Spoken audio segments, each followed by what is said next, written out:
Doctor Swati, आप बताइए, आपका क्या मानना है इस पर? क्या उनके पास किसी भी मजबूरी में सेकेंड डोज वालों को रोकने का तर्क हो सकता है?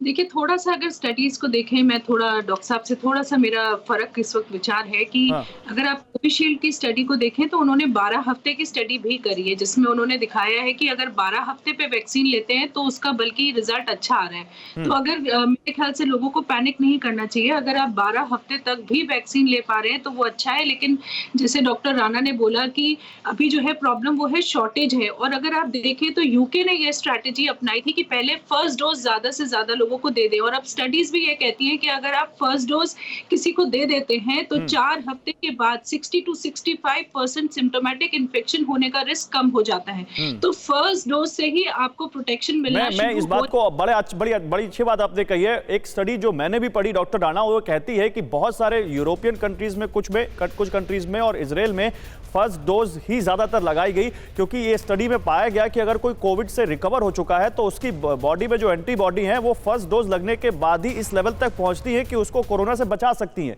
आप इसको कैसे देखते हैं? भारत में ऐसी कोई पॉलिसी नहीं अभी, लेकिन आप इसको कैसे देखते हैं?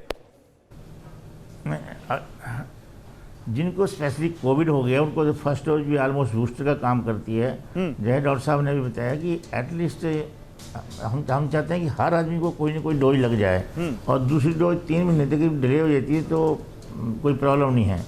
तो 3 महीने से ज़्यादा डिले नहीं करनी चाहिए। डॉक्टर साहब ने दूसरे ने बताया कि 3 महीने बाद ऑलमोस्ट सेकंड डोज भी फर्स्ट डोज काउंट की जाएगी।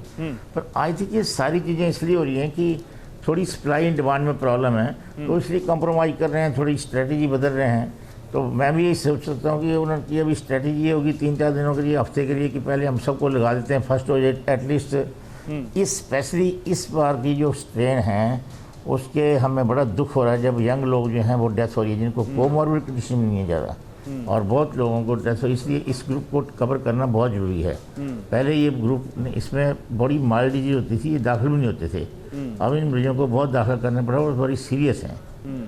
तो जो इसी तरीके से, इसलिए मैं कह रहा हूँ स्ट्रेटजी जिसने भी चाहिए है, इसलिए है कि वो अपनी एक तो वर्क फोर्स भी होती है, सप्लाई में प्रॉब्लम हो सकती है, तो उनका एम यही है कि पहली डोज एटलीस्ट मैक्सिमम लोगों को लगा दें, और उसके बाद फिर सेकंड डोज वालों को अभी टाइम होगा, पर जिनका जैसे 3 महीने से वो क्रॉस हो रहा है उनको पहले लग जाना चाहिए किसी तरीके से।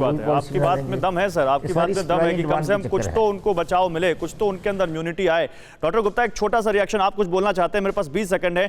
फर्स्ट डोज के कितने दिनों बाद इम्यूनिटी आने लगती है, एंटीबॉडी बनने लगती है, और कितनी बनती है? 3 से 4 हफ्ते में फर्स्ट डोज के बाद इम्यूनिटी आ जाती है। अब देखिए, अगर आप बड़ा इसमें डिबेटेबल थिंग है, जब कोविशील्ड का उन्होंने ऑक्सफोर्ड एस्ट्राजेनेका वालों ने कहा, उन्होंने कहा कि 90% efficacy with first dose, second dose लगाने के बाद 70% एफिकेसी ओवरऑल।